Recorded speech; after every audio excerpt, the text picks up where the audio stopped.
Bonjour Célia, je suis ravie de te retrouver pour la suite de cet épisode sur les relations toxiques.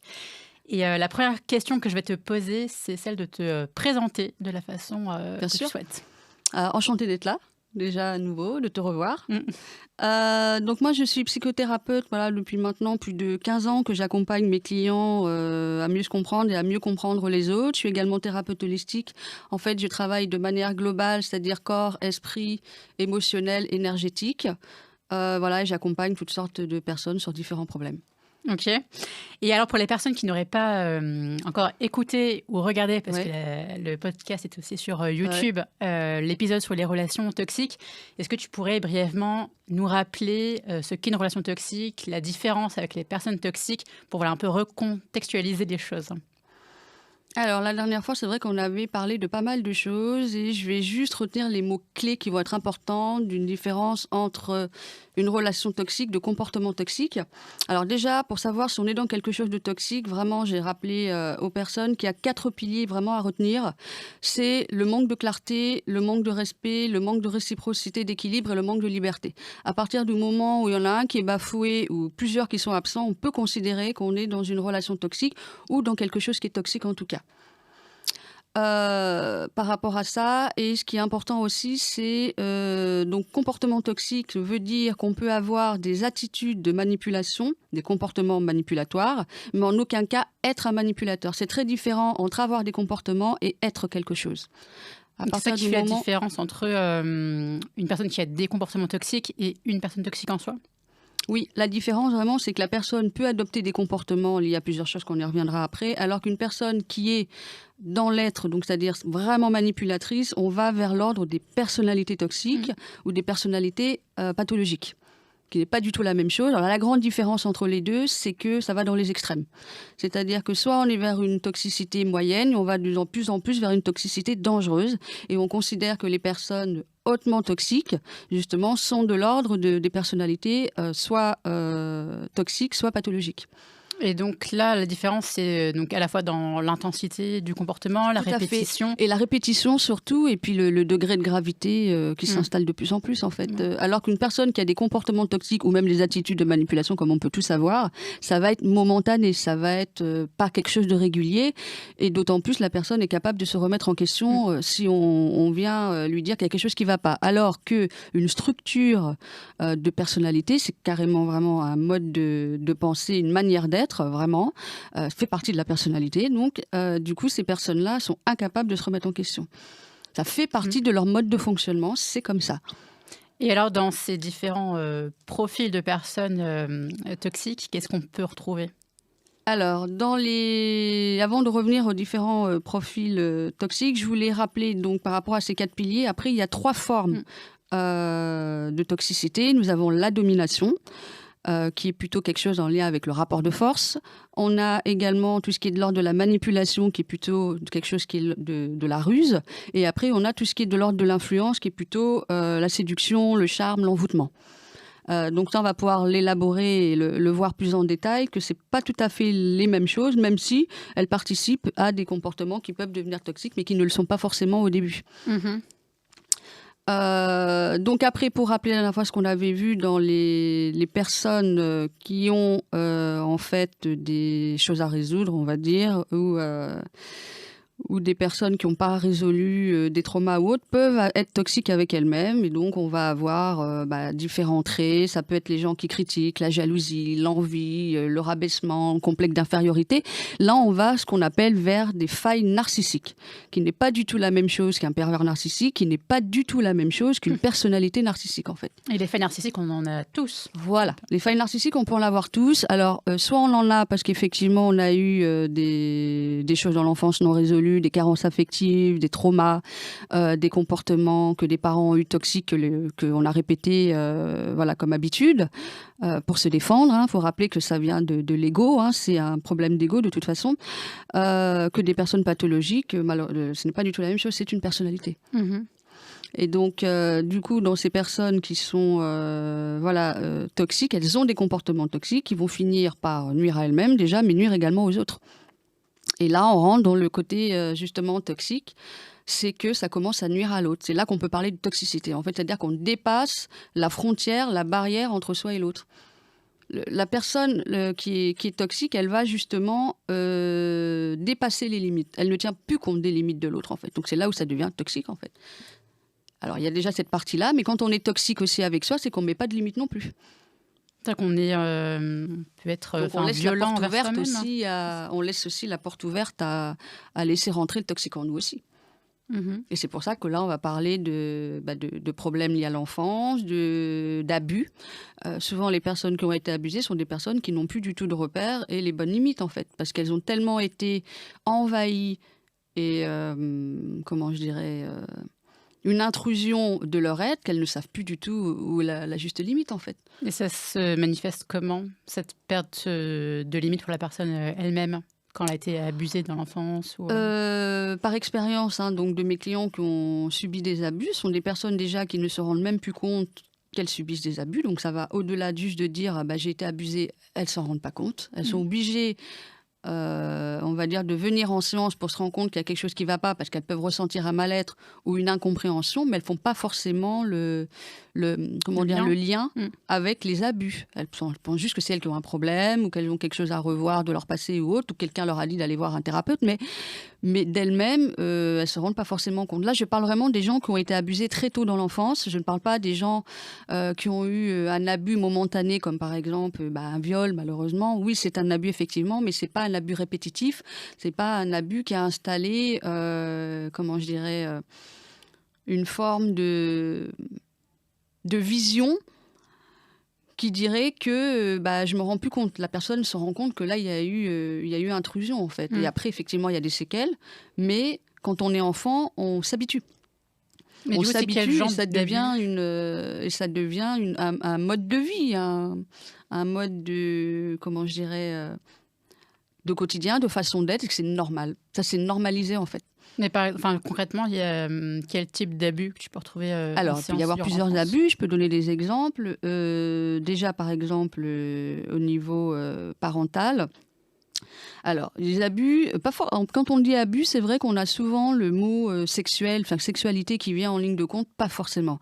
L'abus, qu'est-ce qu'un abus réellement ? Un abus, c'est qu'on vient faire une intrusion dans son être sans son consentement. Donc c'est pour ça qu'on peut parler de manipulation aussi, puisqu'on ne tient plus compte de l'autre, on agit en fonction de soi, même si l'autre, ça va le mettre dans une position qui n'est pas forcément bonne pour lui, ou pour elle, bien évidemment, c'est valable pour les deux, masculin et féminin, je le reprécise. Du coup, la personne, elle laisse rentrer des choses qui n'ont pas lieu d'être, sauf quand on est enfant, on n'a pas la possibilité de se défendre de la même manière qu'un adulte. C'est-à-dire qu'un enfant, déjà, ses parents, c'est tout pour lui, c'est Dieu et la déesse de sa maman, etc. Du coup, il ne remet pas du tout en question les parents, il se remet lui-même en question. Donc, quand un parent, par exemple, ce qu'on appelle la parentification, fait partie quand même d'abus, parce que les parents voient l'enfant non plus comme un être à part et un enfant, mais le voient comme un substitut, soit de lui-même, soit comme un objet qui va l'aider, lui, à s'en sortir. Donc, on peut parler d'abus, puisqu'en fait, on ne tient plus compte donc, de l'enfant, donc de ses limites, de la frontière dans ce qu'il est entre sa part d'enfant et sa part d'adulte, sa part d'enfant et sa part, la part d'adulte que les parents peuvent donner à l'enfant qui n'en est pas. Donc du coup, l'enfant, là, il commence à être clivé d'une certaine façon. C'est-à-dire qu'il ne peut pas être lui-même et en même temps, il doit être ce qu'on attend de lui. Donc ce qui se passe quand les parents font ça, c'est que ils l'obligent à avoir une posture qui est très difficile pour un enfant, puisque ce n'est qu'un enfant, il n'est pas complètement formé psychologiquement. Donc du coup, il est obligé de s'adapter, d'écouter sa mère et de prendre en compte ce qui se passe pour elle, mais sans savoir réellement quoi faire. Émotionnellement, il n'est pas prêt. Donc du coup, là, le parent, qu'est-ce qu'il fait ? Il fait une intrusion, il oblige l'enfant à dépasser ses limites, donc on peut parler de suradaptation, c'est pour ça que beaucoup de personnes sont en suradaptation aussi, et qui va créer, après justement, en suradaptation, plus de limites. Ouais. L'enfant va donner, mais il ne tient plus compte de lui, ne tient plus compte de ses émotions, de ses besoins, de ce qu'il est, il va tenir compte de ce que l'autre a besoin. Et c'est là qu'on commence à aller vers une suradaptation, et ça fait partie après, pour beaucoup de gens par la suite, de liens toxiques. Parce qu'on se suradapte à quelque chose qui est nocif déjà à la base. Sauf que comme on ne se rend plus compte que c'est nocif, on continue de se suradapter, parce que c'est toujours nous le problème, on peut arranger ou autre. Donc certes, ça paraît être une force, mais au final, c'est pas une force, ça nous vide énergétiquement en fait. Et Donc c'est comme en ça fait, il peut y avoir à la fois de l'intrusion, comme un parent qui s'initierait dans la vie privée de l'enfant en fouillant dans ses Oui, affaires, dans son portable. oui, Ça peut être des insultes, ça peut oui. être d'avoir des attentes par rapport à son enfant, par exemple dans les études supérieures, alors que l'enfant n'a pas forcément envie d'aller dans cette Oui, il y a par branche-là. Enfin, il y a exemple le plein de fait formes aussi de possibles. rentrer dans sa chambre sans lui demander Mm, son accord, c'est-à-dire qu'on ne tape même pas à la porte, on rentre directement. mm. C'est pareil, c'est une forme de... C'est de l'abus, en fait. On fait une intrusion à un espace intime. Ouais. Et pour en revenir, vu qu'on parle des parents et de la toxicité, je vais donner la liste de la différence entre un parent sain d'un parent toxique. Donc là, on va pouvoir voir les différents niveaux. Donc déjà, un parent sain, c'est un parent qui va tenir compte de l'enfant, c'est-à-dire qui sort de lui-même pour se rendre compte qu'il y a un autre être en face. À partir du moment où on est autocentré, comme je l'ai expliqué, dans l'égocentrisme, on ne sort pas de soi. Donc ça devient nocif puisqu'on ne tient pas compte de l'autre, puisque l'autre est un substitut de nous, une suite de nous-mêmes. Mhm. Donc, du coup, on ne tient plus compte de ses besoins, de ses qualités, de ses défauts, de sa pensée, de ses croyances, de ses valeurs surtout. On n'en tient absolument pas compte. On considère que l'autre, c'est une part de nous-mêmes. Donc, comme c'est une part de nous-mêmes, c'est une continuité de nous. Donc, tout ce qu'il est, On ne demande pas son avis. on ne demande même pas son C'est dont avis. il a Voilà, besoin. exactement. Donc, ça, c'est un parent toxique. Donc, un parent sain, il va guider, il va accompagner son enfant à se réaliser, à se trouver, il va accueillir ses différences, il va l'aider à développer son authenticité, donc sa personnalité propre à lui. Il va être présent, il va être attentionné, il va essayer également au mieux qu'il peut, bien évidemment, à gérer les émotions de l'enfant parce qu'il en tient compte. Il tient compte vraiment des besoins de l'enfant, donc de ses émotions. Ça peut passer par des émotions positives, mais également par des émotions négatives. Je donne un exemple qui est un classique chez les parents et l'erreur qu'ils font, c'est que quand un enfant est en colère, c'est tout de suite « Oh bon, tu vas pas recommencer, ça suffit ta colère où on va lui donner quelque chose pour étouffer sa colère. Mm. Et Donc donc, c'est qu'est-ce qu'on fait? ridicule, t'es pas un Voilà, bébé. c'est ridicule, ou arrête de faire le gamin. Et encore une fois, de quel âge on parle? Un enfant de 0 à 7 ans, il ne peut être que dans ses émotions. Il n'a pas encore la capacité de penser en autonomie. Donc pour l'instant, vu qu'il est dans les émotions, forcément, il va réagir tout émotionnellement en fait. Et qu'est-ce que nous on fait? On lui demande de rationaliser. Ce n'est pas possible. C'est pas possible en fait. Donc il faut se mettre à la place de l'enfant, de l'âge où il en est, de ses émotions. Et donc la colère, donc souvent les parents étouffent cette colère. Et quand ils étouffent cette colère, qu'est-ce que l'enfant reçoit? L'enfant reçoit, c'est que je ne peux pas être complètement moi-même. Et la colère, c'est pas bien. Et en plus, la colère veut dire en gros, je peux pas être aimé. Donc, qu'est-ce que ça fait plus tard? Des adultes qui n'ont pas le droit de se mettre en colère. Et donc, qu'est-ce qui se passe quand des adultes ou même des enfants n'ont pas le droit de se mettre en colère? Ils vont le garder à l'intérieur d'eux. Donc, ils vont faire un refoulement. Et ce refoulement, ça va amener petit à petit à des tensions internes et des conflits entre sa personnalité et des choses inconscientes qui continuent énergétiquement, qui continuent de se produire, en fait. Donc, ça crée une sorte de cocotte minute inconsciente. Ouais. Donc, à un moment donné, on explose. Et mince, pourquoi on explose? On est toxique. Non, oui, mais on devient toxique, justement, quand c'est comme ça. Parce que on a déjà dit à l'enfant, t'as pas le droit d'être avec tes émotions. Donc, déjà, il est dans quelque chose où il étouffe. Et il va le continuer. Alors, quand c'est une fois, c'est pas grave, mais quand c'est régulier, là, ça commence à être un problème. Donc, il y a ça. Donc, il faut être à l'écoute de l'enfant et lui montrer qu'il a le droit d'être en colère, il a le droit d'exprimer sa colère, qu'on est là pour accueillir sa colère et l'aider à la gérer. Or, quand on dit non, t'as pas le droit d'être en colère, en fait, on lui donne pas la capacité de pouvoir se gérer, on lui donne pas la capacité non plus de comprendre ses émotions, et on lui donne pas la capacité de se connaître lui-même non plus. C'est tout en fonction du parent. Non, mais là, je peux pas. Et les parents qui, eux, n'ont pas la patience ou ont perdu la patience face à des enfants qui sont en colère, en fait, ça va donner des adultes qui ne se gèrent pas eux-mêmes, en fait, qui ne gèrent déjà pas leurs besoins à eux. Donc, sont incapables de gérer le besoin de l'autre non plus. Et ça devient un problème. Ça devient toxique. Et donc la personne devient toxique pour elle-même. La situation, j'ai envie de dire, devient toxique. Ouais. Et après, les personnes deviennent toxiques. Ouais. Mais la situation, avant tout, devient toxique. Donc, c'est pour ça qu'il faut que chacun puisse subvenir à ses propres besoins, son énergie. Et les parents qui sont fatigués émotionnellement n'ont pas de limite non plus. Donc, s'ils n'ont pas de limite, bah, ils prennent sur eux. Et quand l'enfant exprime quelque chose, et la plupart des enfants, quand ils sont en colère, c'est bien pour montrer qu'il y a quelque chose qui ne va pas aux parents concernés, parce que quelque part, c'est maman, papa, vous occupez pas assez de moi, ou maman, papa, il y a des tensions que je n'arrive pas à gérer parce que je ressens tes tensions. En fait, l'enfant est un vrai buvard à cet âge-là. En fait. Donc, il ressent tout. Donc, s'il sent que le parent, à l'intérieur de lui-même, inconsciemment, il est en colère, bah, alors lui, il va l'exprimer bien face à lui pour lui dire, regarde, tu as quelque chose à résoudre. Ça, ils sont très forts pour ça. Dans le miroir. Et donc, ces personnes peuvent devenir des personnes toxiques ou pas? Ou ça va plutôt être des... Bah là, ça va vers des parents qui ont des comportements toxiques. Et après, évidemment, si c'est répétitif et que ça engage d'autres choses, là, on va vraiment vers des personnalités toxiques, oui. Ça veut dire de l'écrasement, du rabaissement, de la violence, du dénigrement. L'enfant n'est un objet, quoi, vraiment. C'est ça vraiment la différence. Et ça va aller vers jusqu'à de la destruction. Et donc, dans le parent toxique, donc on va dire dans les comportements toxiques, donc la différence entre un parent sain, il va guider, donc ça c'est important de le retenir. Un parent toxique va contrôler. Pas du tout la même chose. Le contrôle, c'est justement, le contrôle fait partie des 3 formes de toxicité qui est de la domination. Donc j'écrase l'autre, je le contrôle et je le mets à la disposition que moi je veux. Donc je ne tiens pas compte donc, de l'enfant, donc je ne le guide pas en fonction de ce qu'il est et on avance ensemble, c'est j'impose. Donc c'est pas du tout la même chose. Ensuite, dans l'accompagnement, à la différence, on dirige. On n'accompagne pas, on dirige. Donc là aussi, pareil, ça va être nocif. On ne pousse pas l'enfant à être dans l'autonomie, mais on le pousse à être dépendant indirectement d'une autorité qui n'est pas forcément saine. Ensuite, le parent donc, ne va pas aider l'enfant à se réaliser, mais va plutôt le mouler à son image. Donc, comme on vient de l'évoquer. On a également les différences de l'enfant. Il n'en tient pas compte, il s'en moque réellement. C'est tout tourne autour de lui ou elle.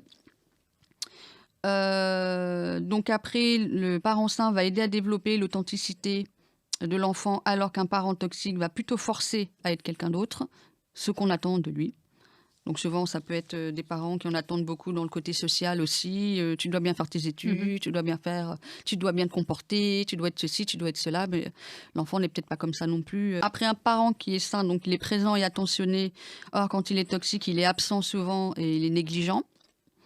Donc ça va générer des carences affectives. Un parent qui essaye de gérer les émotions dans le côté sain, dans le côté toxique, il se défoule sur l'enfant, donc il devient un défouloir donc de ses propres émotions du parent sur l'enfant. Voilà, donc ça aussi c'est les excès, un débordement comme j'ai parlé là, il y a quelques minutes. On a également un climat de sécurité pour pouvoir se confier avec un parent sain qui donne cet espace à l'enfant de pouvoir être lui-même donc, et de la capacité de le gérer. Or, un parent toxique, il va donner un climat d'insécurité et il va obliger l'enfant à garder ses états d'âme. Il ne va pas pouvoir s'exprimer, en fait, clairement. Ensuite, on est dans un environnement protecteur dans un parent sain. Or, on est dans un environnement malsain, violent, psychologiquement ou physiquement, dans le parent toxique. Ensuite, le lieu familial sera plutôt un lieu paisible et réconfortant pour l'enfant dans la famille. Or, dans quelque chose de toxique, on n'aimera pas être à la maison, on sera toujours en train de sortir, de fuir, de sortir ou de sortir en fait de ce climat-là. Ensuite, les parents sains, vu qu'ils ont travaillé sur eux, qui ont conscience d'eux-mêmes, de leurs limites aussi et de leur connaissance d'eux-mêmes, vont être capables de se compléter, de s'aider mutuellement, alors que dans le parent toxique, il y en a toujours un des deux qui est toxique et que l'autre ne protège pas. Et là, ça ne devient pas du tout équilibrant en fait. Dysfonctionnant. Voilà, ça devient... donc voilà à partir de comment on peut devenir toxique avec des comportements toxiques. Alors évidemment, c'est pas une personnalité comme je le dis là forcément. Ça en fait partie, hein, évidemment, dans le pervers narcissique, tout est regroupé. Dans les personnalités narcissiques également, tout est regroupé. Dans les pathologies, les troubles mentaux, ça peut être répertorié également, mais c'est pas forcément mis que sur le côté pervers narcissique. Je tiens à préciser à tout le monde, c'est important que PN à la base ne veut pas dire pervers narcissique. Ça veut dire personnalité narcissique. Ensuite, pervers narcissique, ça a été repris dans le jargon de la psychanalyse. Donc on dit pervers narcissique, alors que dans le jargon psychiatrique, on va plutôt parler de personnalité perverse. Et dans les personnalités perverses, on va bien évidemment englober un peu plus de choses que le pervers narcissique. On va englober le sociopathe, le psychopathe, etc. Mais alors justement, dans tous ces termes, est-ce que tu tous ces pourrais un termes, peu on s'y perd. nous éclairer un petit peu sur ce que veut dire chacun, ce que ça Voilà. implique? Donc, je tiens à préciser que narcissique, on a vu que c'était un problème lié à l'ego, on y reviendra, donc c'est l'image de soi. Que certaines personnes, beaucoup de personnes peuvent avoir des failles narcissiques, donc forcément ça vient toucher sur leur estime. On y reviendra, les différentes failles narcissiques par rapport aux pervers narcissiques et aux personnalités narcissiques. Il faut savoir que les pervers narcissiques, il n'y en a pas tant que ça. Mhm. C'est 2% de la population, voire 3%, ce qui n'est pas non plus énorme. Par contre, les personnalités toxiques, oui, les personnalités narcissiques, oui, là il y en a beaucoup plus. Surtout, Voilà, là, il y en a l'époque, beaucoup peut-être. plus. Des vampires émotionnels, il y en a beaucoup plus. Là, alors là, j'ai envie de dire, il y en a même, énormément. Voilà. Après, c'est juste des degrés de toxicité qui sont différents. Donc, dans le degré de toxicité le plus, on va dire, le plus Bas. cruel et le Non, plus le plus dangereux, le psychopathe. Le sociopathe en fait partie aussi, le pervers narcissique bien sûr, mais on va dire vraiment dans la dangerosité c'est le psychopathe qui lui est complètement, mais alors dénué d'empathie, mais surtout il est dans le mental et il est froid. C'est-à-dire qu'il n'y a pas du tout d'affect, ça n'existe pas en fait, ça fait même pas partie de son monde. Ok. Donc Et tout est fait à froid ouais. en fait. Tout est fait à froid, et est-ce qu'il est un peu Calculateur. paranoïaque aussi, ou c'est différent? Il peut y avoir des profils paranoïaques, mais pas forcément. Et il faut savoir aussi, c'est qu'un psychopathe n'est pas, on ne le devient pas, un psychopathe naît comme ça. Ok. C'est génétique, une c'est structure mentale, et on peut héréditaire. rien y faire. Alors qu'un sociopathe ou un pervers narcissique, c'est une survie vis-à-vis d'eux-mêmes pour s'en sortir. Donc, c'est pas quelque chose d'inné, ça a été acquis au fur et à mesure. Ok.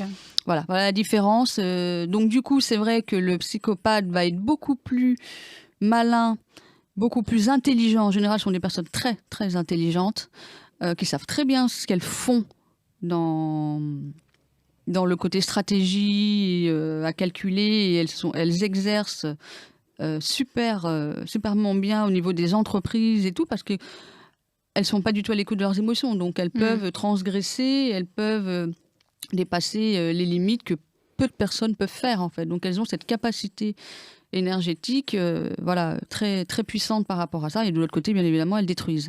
Alors donc du coup tout est calculé, tout est bien ficelé, j'ai envie de dire, il n'y a rien qui échappe. Alors qu'un sociopathe ou un pervers narcissique, ils peuvent avoir une impulsivité qu'ils peuvent se trahir à un moment ou à un autre dans leur stratégie. Ok. Alors certes, ils ne sont pas forcément facilement repérables, mais il y a un moment où on s'en rend compte.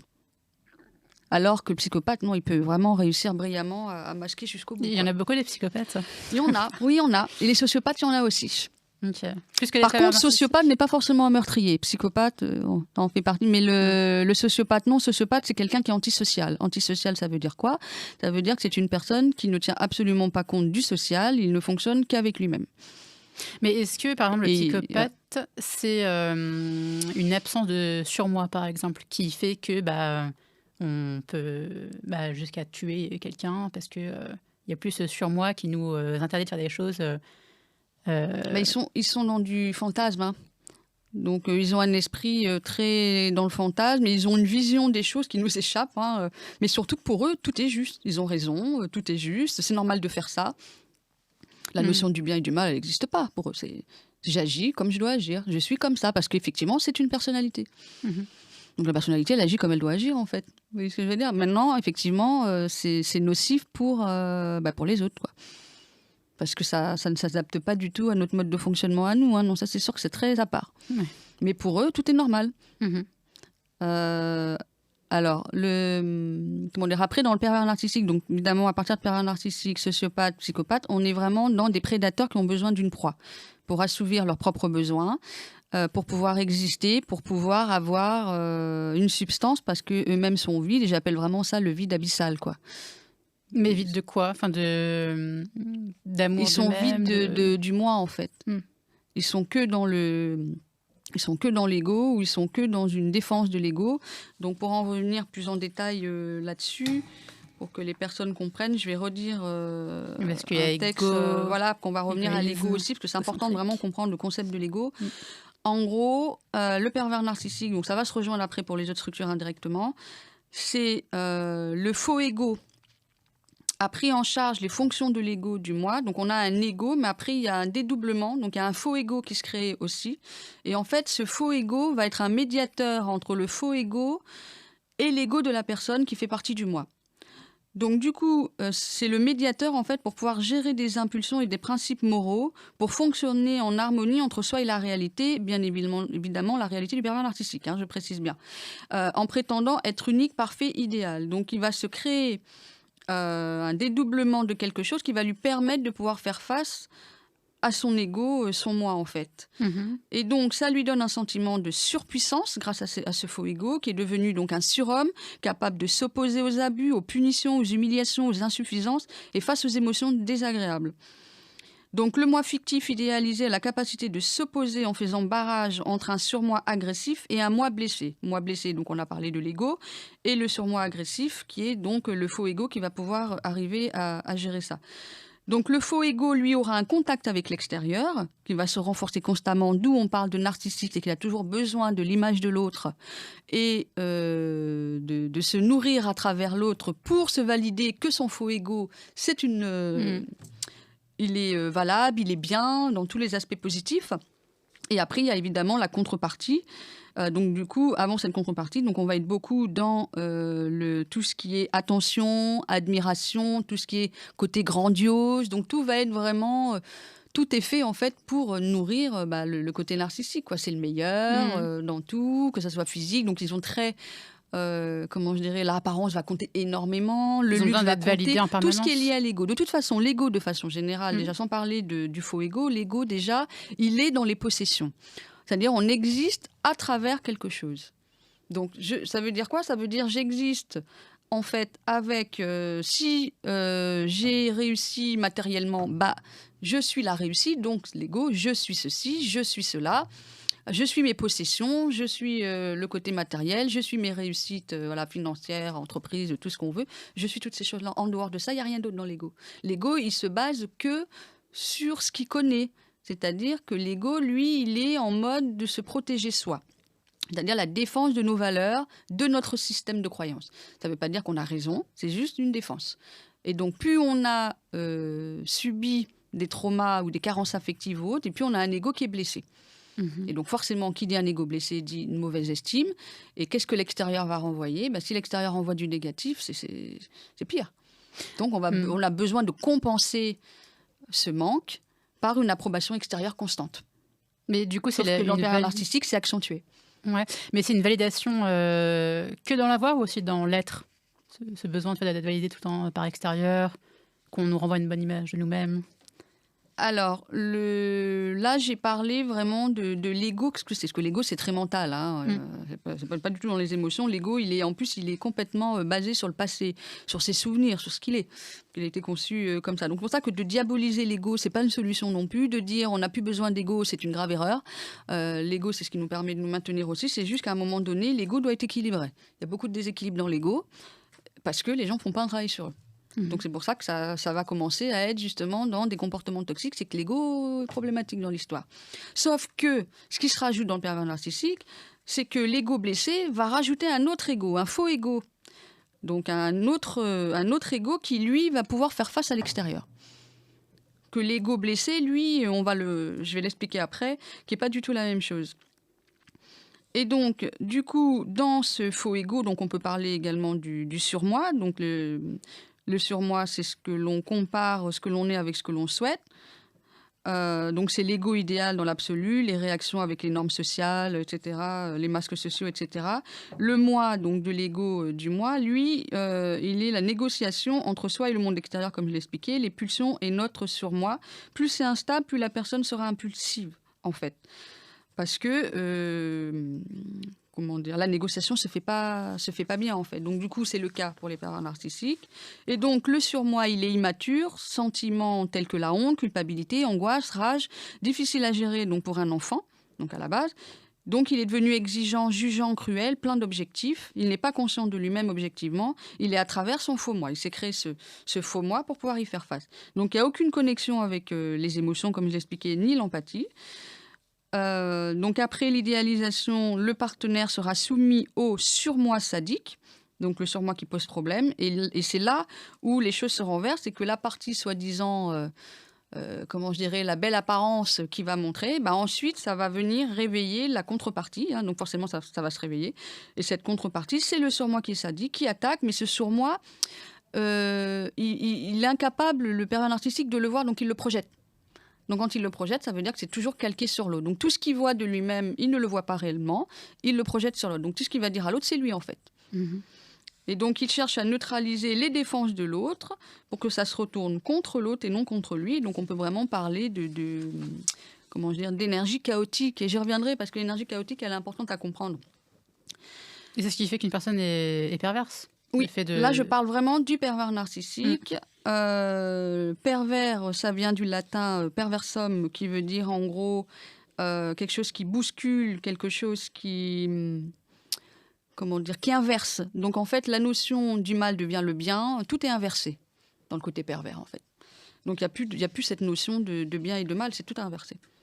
C'est là qu'on parle voilà, de perversité. D'équilibre et voilà. Par contre, je tiens à préciser à tout le monde que oui, il y a des cas extrêmes de perversion là, dans ce cas-là, puisque c'est une personnalité. Par contre, on a tous une toute petite, je dis bien tendance à peut avoir un côté pervers aussi. Et je précise aussi que le pervers n'a pas forcément un lien non plus avec la pédophilie. On peut être pédophile sans être pervers narcissique aussi. On peut être pédophile sans être forcément narcissique, personnalité narcissique. C'est important parce qu'on aura tendance à mélanger un peu ça aussi, ce qui n'est pas du tout le cas. Donc c'est pour ça que le pervers narcissique, lui, il a besoin de quelqu'un qui brille en face pour pouvoir avoir son reflet. Pour briller lui aussi. Donc c'est pour ça qu'il ne va pas forcément vers des personnes faibles, il va vers des personnes qui ont une belle énergie, qui ont quelque chose que lui n'a pas, puisque ça va pouvoir réfléchir sur lui. Donc c'est là où on se rend compte que c'est du pouvoir. La différence entre le pouvoir et le rayonnement, c'est que le pouvoir a besoin de l'autre pour exister, pour exercer un pouvoir d'exister. Or, le rayonnement, c'est une émanation de la personne qui va donner une énergie. Et elle va transmettre cette énergie aux autres. Alors, le pouvoir, non, c'est l'autre qui vient le valider dans ce qu'il est. Donc, c'est pour ça qu'on peut parler de la Lune.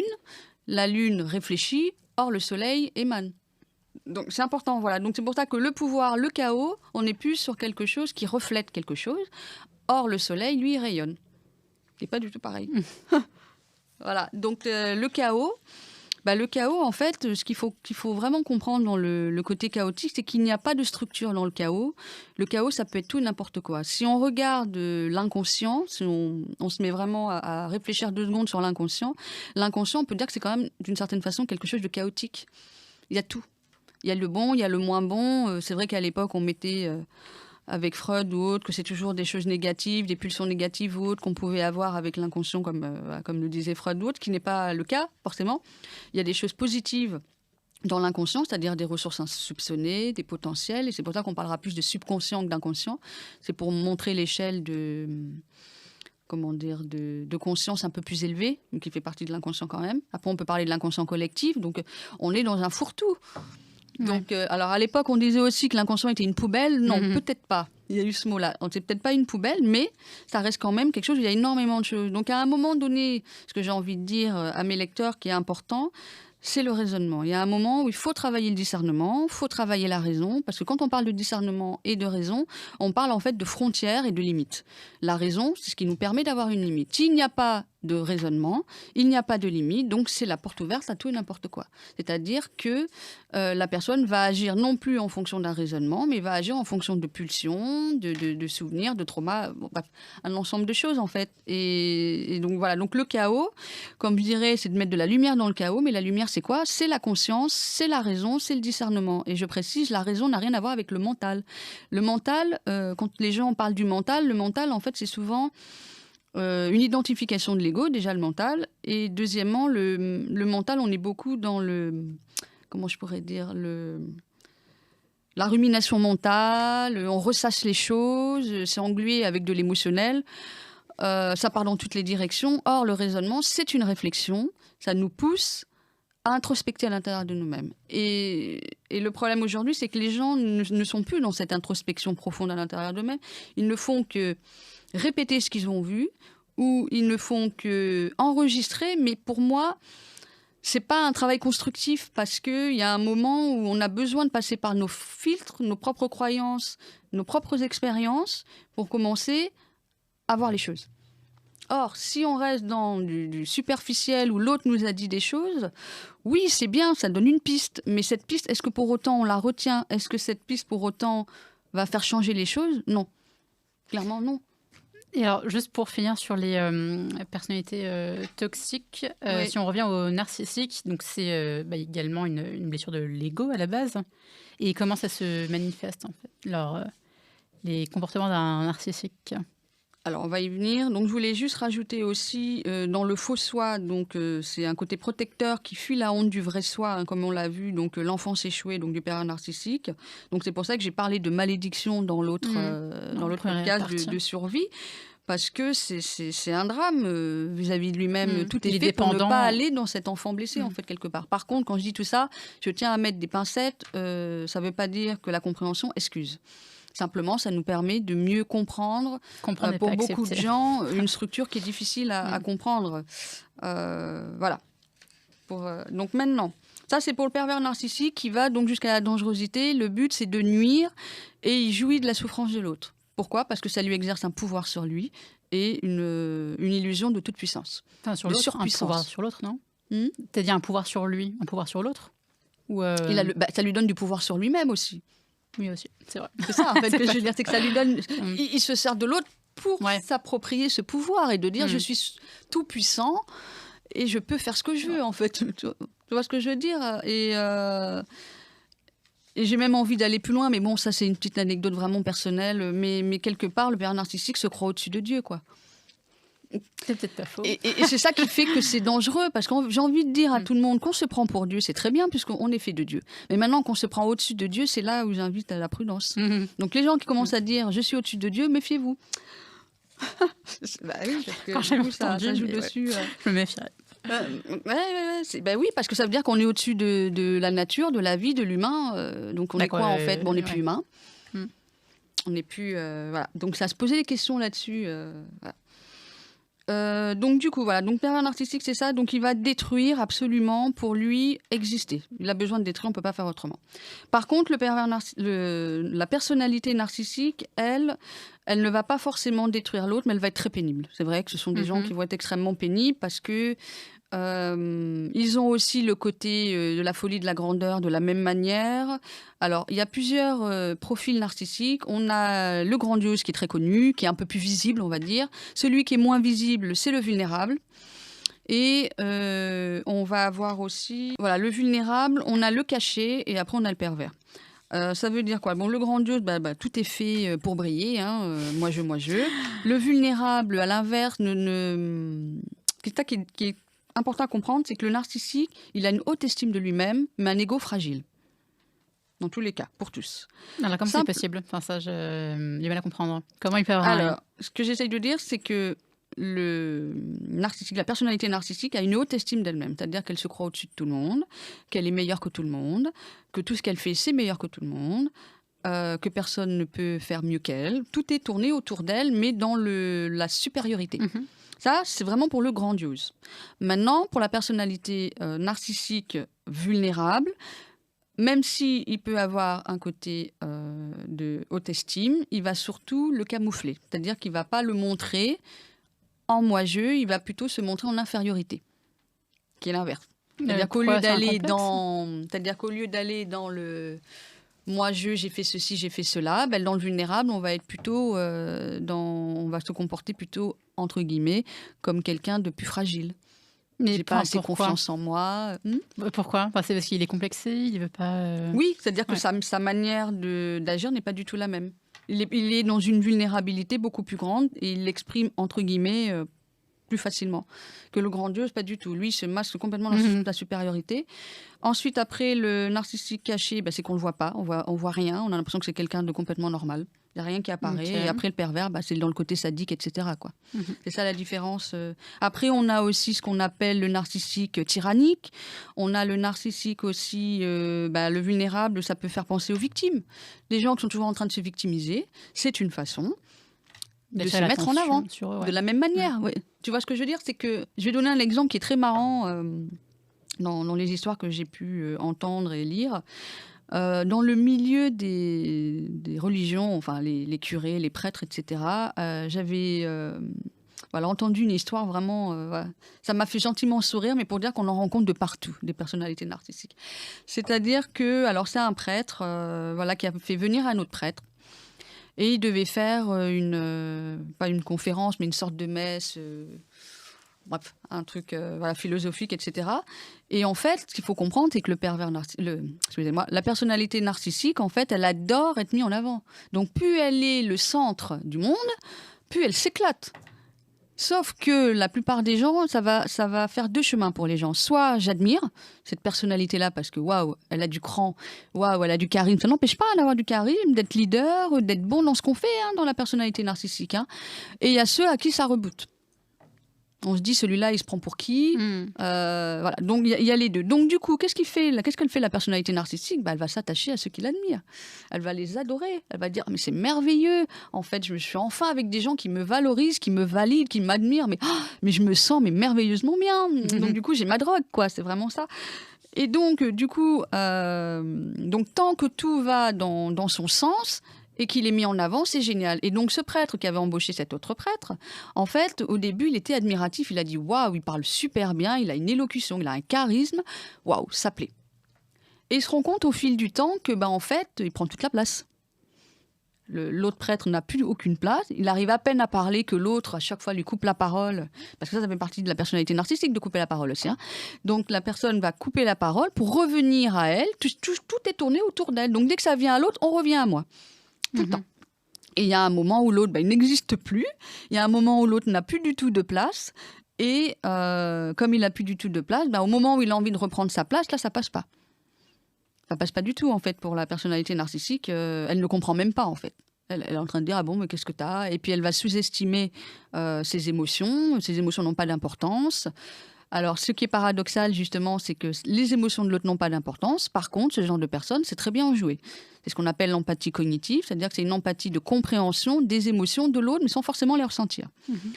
Donc, ça veut dire quoi ? Ça veut dire que le jour J, il va tirer une tronche et il va pas du tout lui parler et il va être abaissant, négligent vis-à-vis de ce prêtre-là. Et le lendemain, il va sourire comme si de rien n'était. « Oh, tout va bien, c'est merveilleux. » Et c'est reparti comme l'an 40. Sauf que là, à ce moment-là, si on ne connaît pas ce genre de structure, on se dit que c'est moi le problème. Qu'est-ce que j'ai fait ? Pourquoi il a fait la tête ? Peut-être que j'ai dit quelque chose qu'il fallait, quelque chose qu'il fallait pas.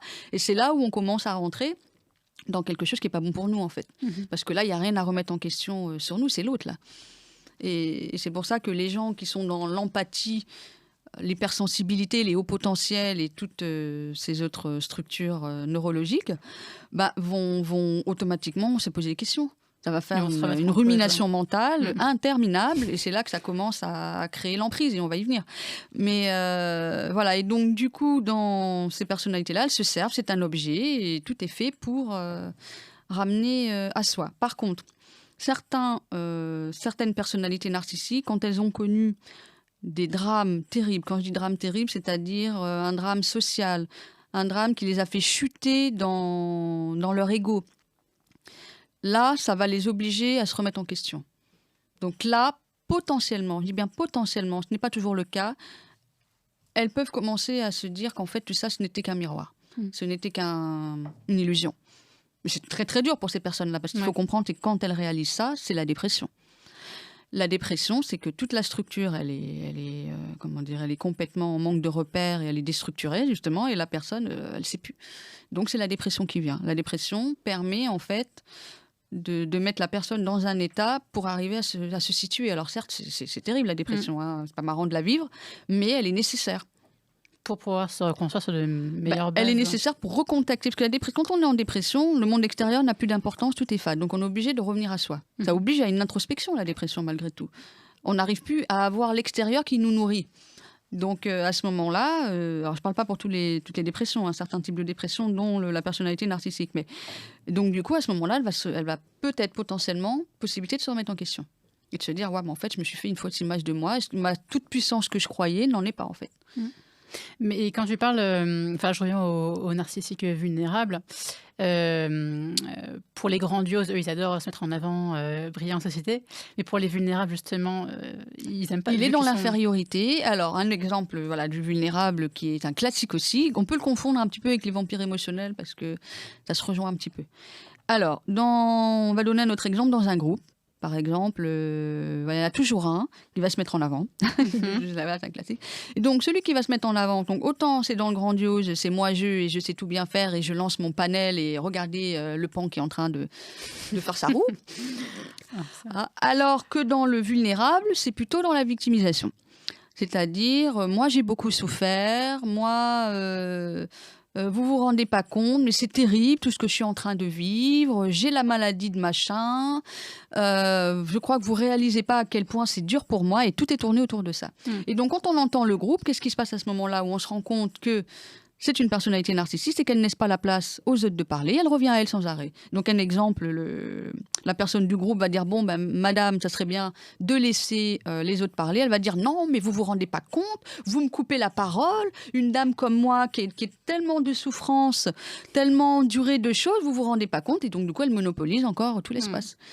Et là qu'est-ce qu'on fait? Il n'y a pas de place de la même manière. Voilà. Donc vulnérable va plutôt être comme ça. OK. Sauf qu'en fait c'est un jeu, il se sert de sa souffrance pour avoir Attention. une bonne image de lui. Ils sont nourris. Voilà, vous venez d'écouter la deuxième partie de l'épisode sur les relations toxiques. Vous vous êtes peut-être reconnu ou reconnu une personne de votre entourage. En tout cas, le but c'est de faire réfléchir, conscientiser certains comportements et s'améliorer collectivement pour des relations plus épanouies et plus épanouissantes. Et dans la suite de cet épisode, on parlera de la différence entre ego, orgueil, égoïsme, égocentrisme, des failles narcissiques, des formes de toxicité, des troubles de l'attachement et de la dépendance affective. À très vite sur Les Temps Osés.